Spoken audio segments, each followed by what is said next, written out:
একটা কথা ভুলে গেলে চলবে না, আপনাকে নির্দিষ্ট পরিমাণ সময় বেঁধে দিয়ে দুনিয়াতে পাঠানো হয়েছে। লং টাইমের জন্য দুনিয়াতে পাঠানো হয়নি। আপনার সময় খুবই সীমিত। এই সীমিত সময়ের মধ্যে আপনাকে সব কাজ করে যেতে হবে। যে সীমিত সময়ের মধ্যে সব কাজ করতে পারবে সেই সফল, আর যে করতে পারবে না সেই ব্যর্থ। টাইম ম্যানেজমেন্ট খুবই গুরুত্বপূর্ণ ব্যক্তি, প্রতিষ্ঠান, সর্বক্ষেত্রে।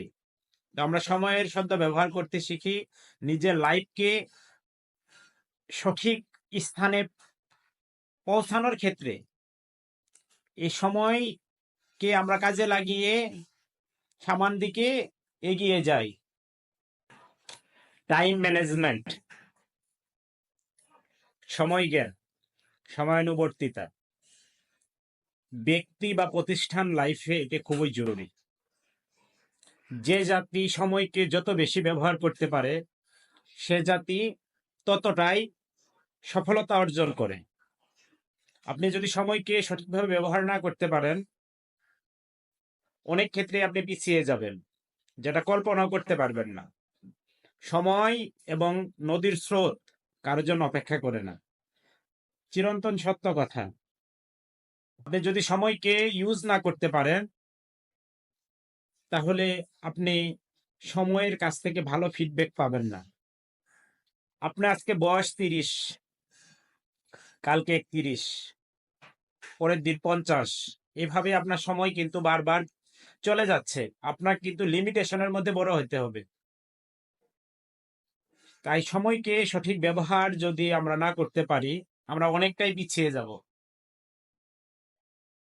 সময় চলমান, প্রতিনিয়ত চলতেছে, একে দমিয়ে রাখা যায় না, দমিয়ে রাখতে পারবেন না, কেউই পারেনি। আজ জাপান, চায়না এবং উন্নত কান্ট্রিগুলার দিকে যদি তাকান, সেখানে দেখতে পারবেন তারা সময়কে কতটা মূল্যায়ন করে। চায়নাতে ক্রিকেট খেলা দেখা হয়নি কেন? তারা এটাকে সময়ের অপচয় ভাবে, যে আমরা যদি ক্রিকেট খেলা দেখি তাহলে এটা সময়ের অপচয় হবে, লং টাইম। আর সেই বাঙালি ক্রিকেট খেলা দেখার জন্য লাইন ধরে থাকে, দেখতেই হবে তাকে। তো সময়কে ব্যবহার করতে হবে। যে সময়কে সঠিকভাবে ব্যবহার করতে পেরেছে সে সফল হয়েছে, আর যে সময়কে সঠিকভাবে ব্যবহার করতে পারেনি সে সফলতার চূড়ান্ত শিখরে পৌঁছাতে পারেনি, চিরন্তন সত্য কথা। সর্বোপরি আমাদের সময়কে সঠিকভাবে ব্যবহার করতে হবে, সময়ের ব্যবহার জানতে হবে, কোন কাজটি কত সময়ের মধ্যে করলে ভালো ফিডব্যাক পাওয়া যাবে সেটা করতে হবে।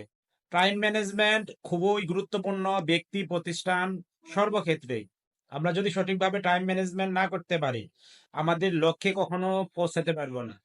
আমরা যদি লক্ষ্যে অবিচল থাকতে পারি এবং কি টাইম ম্যানেজমেন্ট সঠিকভাবে পালন করে নিজের জীবনের গতিপথ চেঞ্জ করতে চাই, অবশ্যই সময়কে সঠিক ব্যবহার করতে হবে, সময়ের সঠিক ব্যবহার জানতে হবে।